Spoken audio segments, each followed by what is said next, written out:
I want us to look broadly at the qualifications that seem to be universal in the New Testament concerning church leaders.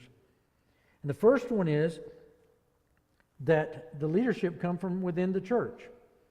Now, that doesn't mean that every pastor has to be called as a member of that church, first of all.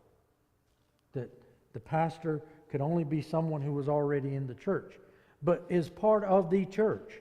You see, there are churches who call people who really have questionable Christian beliefs, whether or not they would actually be considered Orthodox Christianity. And so, this is where we have to be very careful. It's not to say that others can't be brought in to give us instruction. If we need any instruction and doing something that would require a specialist in some field, we're not going to knock them if they're not Baptist, so to speak. If they specialize in something that we need, we want to hear what they have to say. But for the most part, churches need to be careful not to go looking out into the world for specialists that can come in and lead in the local church. We need to look within the church. And when it comes to other leadership positions in the church, we need to stay within the church. We need to stay among the membership of the church. More importantly, is that we have to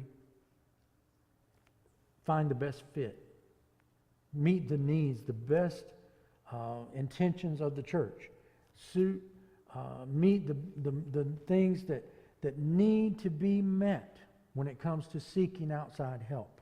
We have to be careful about that.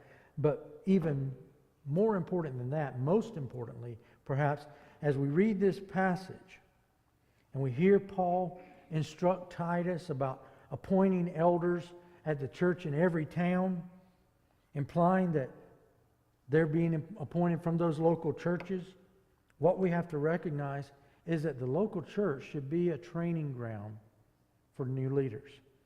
It's always been a matter of pride, I guess you could say, among churches when they can list off all the young men that came up in the church and went out and served in the ministry.